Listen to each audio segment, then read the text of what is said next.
आप देख रहे हैं अल्फा डिफेंस हिंदी में आपका स्वागत है।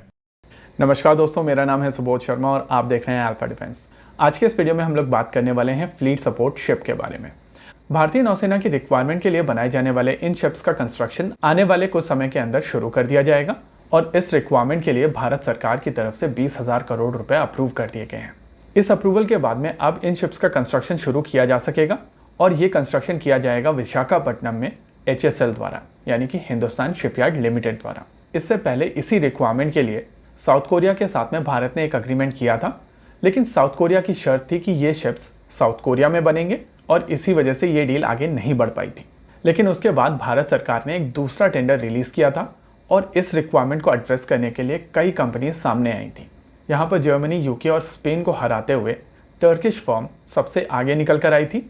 लेकिन हिस्टोरिकली जिस तरीके का रेटोरिक टर्की से निकल कर आता है, उसके चलते माना जा रहा था कि ये डील शायद आगे ना बढ़े, लेकिन ये डील आगे बढ़ चुकी है और आने वाले समय में टर्किश डिज़ाइन के ऊपर भारतीय नौसेना के लिए ये शिप बनाए जाएंगे। देखिए, टैंकर थोड़ा क्रिटिकल होते हैं और अगर इन स्पेसिफिक शिप्स की बात की जाए तो ये 45,000 टन डिस्प्लेसमेंट वाले शिप्स होंगे, यानी कि काफ़ी हद तक इनका डिस्प्लेसमेंट अभी के एयरक्राफ्ट कैरियर INS विक्रांत के बराबर का होगा। और इतने बड़े टैंकर्स को बनाने की क्षमता इस समय इंडियन शिपयार्ड्स में नहीं है। हालांकि टर्की ने भी ऐसे शिप्स अभी तक नहीं बनाए हैं, लेकिन उनके पास में टैंकर बनाने का एक्सपीरियंस है और एग्जिस्टिंग टैंकर्स को वो काफी आसानी से स्केल अप कर सकते हैं। यहाँ पर यह भी समझना जरूरी है कि टर्किश डिजाइन भारत जरूर यूज करेगा, लेकिन उसको इंडियन रिक्वायरमेंट के लिए मॉडिफाई किया जाएगा और टर्किश कंपनी यहाँ पर केवल कंसल्टेंसी प्रोवाइड कर रही है, यानी कि डिजाइन उनका होगा। उस डिजाइन से रिलेटेड जो क्वेश्चन होंगे उसके लिए इस टर्किश फर्म के साथ में बातचीत की जाएगी और उसके उनको पैसे मिलेंगे। देखिए, इस चीज को लेकर बहुत सारे लोग नाराज होंगे और नेचुरल है, क्योंकि टर्की से जो रेटरिक निकलता है उसके चलते इंडिया और टर्की के रिलेशनशिप खराब हो रहे हैं और ये चीज टर्किश लीडरशिप समझती है। लेकिन डोमेस्टिक पॉलिटिक्स के चलते टर्की को भारत के अगेंस्ट वोकल होना पड़ेगा और कुछ वैसा ही हो रहा है। वैसे यहाँ पर एक क्वेश्चन निकल कर आएगा कि क्या किसी भी भारतीय शिपयार्ड के पास में ये क्षमताएं नहीं है कि वो अपनी खुद की डिजाइन के बेसिस पर एक फ्लीट सपोर्ट शिप बना सके।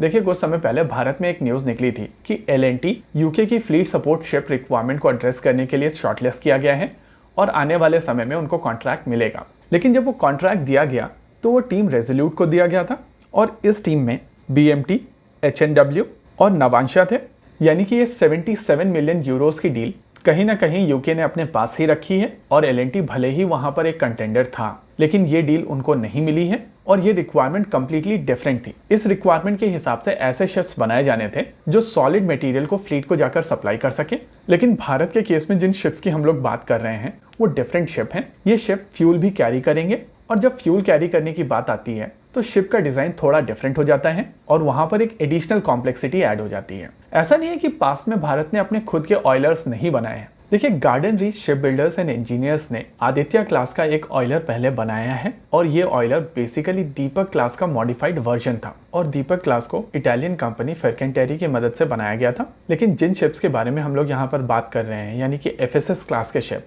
ये लगभग दुगने डिस्प्लेसमेंट वाले शिप्स होंगे और इतने बड़े शिप्स अभी तक भारत में नहीं बनाए गए। यही कारण है कि यहाँ पर कंसल्टेंसी की आवश्यकता है और कहीं ना कहीं टर्की की जो बिड है वो काफी ज्यादा कॉम्पिटिटिव है। वैसे ये प्रोसेस काफी ज्यादा डिले ऑलरेडी हो चुका है और माना जा रहा है कि ऐसे 5 शिप्स बनाए जाएंगे। ऐसे में ये देखना काफी इंटरेस्टिंग होगा कि फाइनल टाइमलाइन कैसे निकल कर आती है, क्योंकि पुरानी जितनी भी टाइमलाइंस थी वो यहाँ पर मीनिंगलेस हो चुकी हैं, क्योंकि इस रिक्वायरमेंट को क्लियर होने में इतना ज्यादा समय लगा है। ओवरऑल भारतीय नौसेना के लिए ये एक इंपॉर्टेंट शिप है। हालांकि ये एक फ्रंटलाइन शिप नहीं है, लेकिन फिर भी इसकी इंपॉर्टेंस काफी ज्यादा है और आई एम क्वाइट श्योर आप में से बहुत सारे लोग इस चीज को लेकर नाराज होंगे कि टर्की के साथ में मिलकर ये शिप बनाया जा रहा है। लेकिन आपको समझना पड़ेगा कि रियलिटी हमेशा दोनों एक्सट्रीम्स के बीच में होती है और यहाँ पर भी रियलिटी दोनों एक्सट्रीम्स के बीच में है, यानी कि ना ही टर्की के साथ में भारत के रिलेशनशिप पूरी तरीके से खत्म हुए और ना ही ऐसा है कि भारत और टर्की के बीच में चीजें बिल्कुल सही।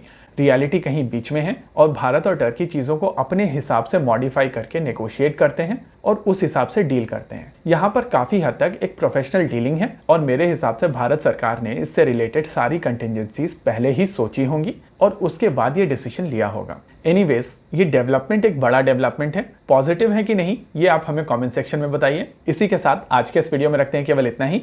वीडियो को अंत तक देखने के लिए धन्यवाद। देखते रहिए अल्फा डिफेंस। जय हिंद।